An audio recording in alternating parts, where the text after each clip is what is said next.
આમ આદમી પાર્ટીના ડેડિયાપાડાના ધારાસભ્ય ચૈતર વસાવા હાલ અત્યારે જેલમાં છે। ત્યારે આમ આદમી પાર્ટી છે, ચૈતર વસાવાના સમર્થકો છે, આ બધા જ તેમને જેલ મુક્ત કરવા માટે આકાશ પાતાળ અત્યારે એક કરી રહ્યા છે। ઘણા બધા એ લોકો પ્રયત્નો કરી રહ્યા છે, અલગ અલગ જગ્યાએ રજૂઆતો પણ કરી રહ્યા છે, છતાં પણ એમાં જે પરિણામ છે એ આવી નથી રહ્યું ને હાલ ચૈતર વસાવા જે છે એમનો જેલવાસ જે છે એ હજુ પણ વધે તેવી શક્યતાઓની વચ્ચે આમ આદમી પાર્ટીના રાધિકા રાઠવાએ પણ આ બાબતને લઈને પ્રતિક્રિયા આપી છે।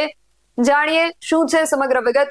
જય હિન્દ, BSI ટીવી ન્યૂઝ પર આપની સાથે હું છું નિધિ ગઢવી। ડેડિયાપાડાના આમ આદમી પાર્ટીના ધારાસભ્ય ચૈતર વસાવા પર 307 જેવી ગંભીર કલમો સાથે કેસ થઈ ગયો છે અને હાલ તેઓ જેલમાં છે। કોર્ટમાં સુનાવણીઓ પર સુનાવણી થઈ રહી છે, પરંતુ ચૈતર વસાવા જે છે એમના જામીન મંજૂર નથી થઈ રહ્યા। ત્યારે ચૈતર વસાવાના બંને પત્નીઓ, એમના સમર્થકો અને એમનો પક્ષ આમ આદમી પાર્ટી આ બધા જ તેમના સમર્થનમાં રેલીઓ યોજી રહ્યા છે, આંદોલનો કરી રહ્યા છે, રજૂઆતો કરી રહ્યા છે, છતાં ચૈતર વસાવાનું જે જેલવાસ છે એ હજુ પણ વધે તેવી શક્યતાઓ છે। અને આ બધી શક્યતાઓની વચ્ચે આમ આદમી પાર્ટીના મહિલા નેતા રાધિકા રાઠવાએ પણ આ બાબતને લઈને કલેક્ટરને રજૂઆત કરતી વખતે એક પ્રતિક્રિયા આપી છે। સાંભળીએ તેઓ શું કહી રહ્યા છે। બેન, આજે આપ ધારાસભ્ય ચૈતર વસાવાના સમર્થનમાં નર્મદા કલેક્ટર કચેરી ખાતે આવ્યા છો આવેદનપત્ર આપવા માટે, તો એમની ઉપર જે આરોપો લાગ્યા છે અને અત્યાર સુધીનો જે ઘટનાક્રમ છે એના વિશે તમે શું કહેશો? સૌપ્રથમ જ્યારે અમને ખબર પડેલી કે ચેતરભાઈને ખોટી રીતે પોલીસ સ્ટેશનમાં આખો દિવસ બેહાડીને રાખ્યું, અમે ડેડિયાપાડા પહોંચેલા, પણ તે એમને જે ખોટા કેસ પકડીને એવી રીતે એમને પકડીને એ લોકો લઈ ગયા જેટલે મોટો કોઈ ક્રિમિનલ ટાઈપ હોય, તો આનાથી એવું સાબિત થાય છે કે આ જે બીજેપી સરકાર અને બીજેપીના જે આ રમકડા કહેવાય ને, એ ચેતરભાઈ પર ખોટા કેસ કરી, મહિલાઓને આગળ કરી, એમાં ઉપર ખોટા આરોપો લગાવીને એમની લોકપ્રિયતા કેવી રીતે ઓછી થાય, અને આમના ચેતરભાઈએ જે કૌભાંડો કાઢ્યા ને હમણાં મનરેગાના, તો એમને ટાઈમ કેવી રીતે મળે એમના ચોપડા સુધારવાના, એમના રોડ રસ્તા જે નથી કર્યા એ કેવી રીતે એ ઢાંકી શકે તાકી એ લોકો કૌભાંડમાં ના પકડાઈ શકે, એટલે ચેતરભાઈ પર ખોટી રીતે કેસ કરીને એમને અંદર પોલીસમાં લઈ જવાનું એમનું આ ષડયંત્ર છે।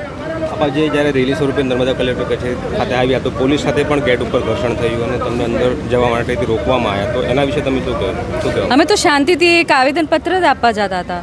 ડેડિયાપાડામાં 144 લાગુ કરવાનું આ કહેતા હતા અને બીજેપીની મોટી રેલી નીકળી, બહેનોને ઠગીને લઈ આવ્યા, બહેનો પણ પસ્તાય છે કે અમે ચેતરભાઈના વિરુદ્ધમાં અમે નથી, છતાં અમને આ પૈસા આપીને અને ઠગીને બીજી મિટિંગમાં જઈએ છીએ એવું કરીને લઈ આવ્યા છે। તો આ 144 બીજેપીના કાર્યકર્તા પર નહીં અને અમારા સામાન્ય કાર્યકર્તા કે બીજી પાર્ટીઓના કાર્યકર્તા પર છે, એટલે આ બીજેપી કમલમમાં એમની પગાર આવે છે, કમલમમાંથી એમને અવોર્ડ મળે છે, કમલમમાંથી એમને પ્રમોશન મળે છે કે સરકારમાં છે આ કે એમનું ન્યાયતંત્ર સાચવી રહે, શું સાચું છે ખોટું છે એ કરવાનું।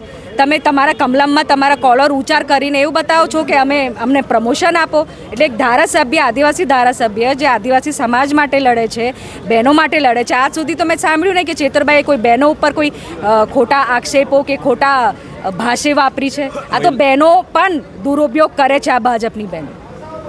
આપે જે કલેક્ટર સાહેબને જે પોલીસના બિહેવિયર વિશે પણ આપણે રજૂઆત કરી, ત્યારે એમને શું પ્રતિભાવ હતો કલેક્ટર સાહેબ? કલેક્ટર સાહેબ તો આખી રજૂઆત જ નહીં સાંભળી, એક બી અમે રજૂઆત કરવા લાગે એમને કે અમે બધાનું ના સાંભળી શકીએ।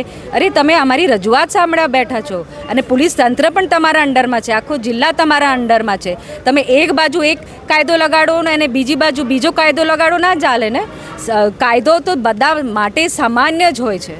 રાધિકા રાઠવાએ પણ ભારતીય જનતા પાર્ટી પર જ આક્ષેપ લગાવ્યા છે। ભારતીય જનતા પાર્ટીના જે નેતા છે સંજય વસાવા, એમની ઉપર હુમલો કરવાનો આરોપ ચૈતર વસાવા પર લાગ્યો છે અને આરોપસર અત્યારે તેઓ જેલમાં છે।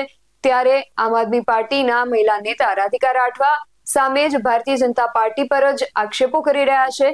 સંજય વસાવાએ એવું કહ્યું હતું કે જો ચૈતર વસાવા જાહેરમાં માફી માંગી લેશે તો આ જે મામલો છે તે અને પોતાની જે ફરિયાદ છે તે પરત ખેંચી લેશે, પરંતુ ચૈતર વસાવાના પત્નીએ જાહેરાત કરી દીધી છે કે ચૈતર વસાવા કોઈ કાળે માફી નહીં માંગે, એટલે હવે આ જે મામલો છે વધુ ને વધુ ઉગ્ર થતો જઈ રહ્યો છે।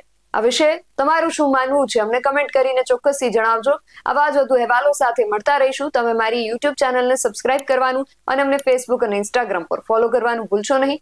બાકી અવનવી અપડેટ્સ માટે આપ જોતા રહો BSI ટીવી ન્યૂઝ। નમસ્કાર.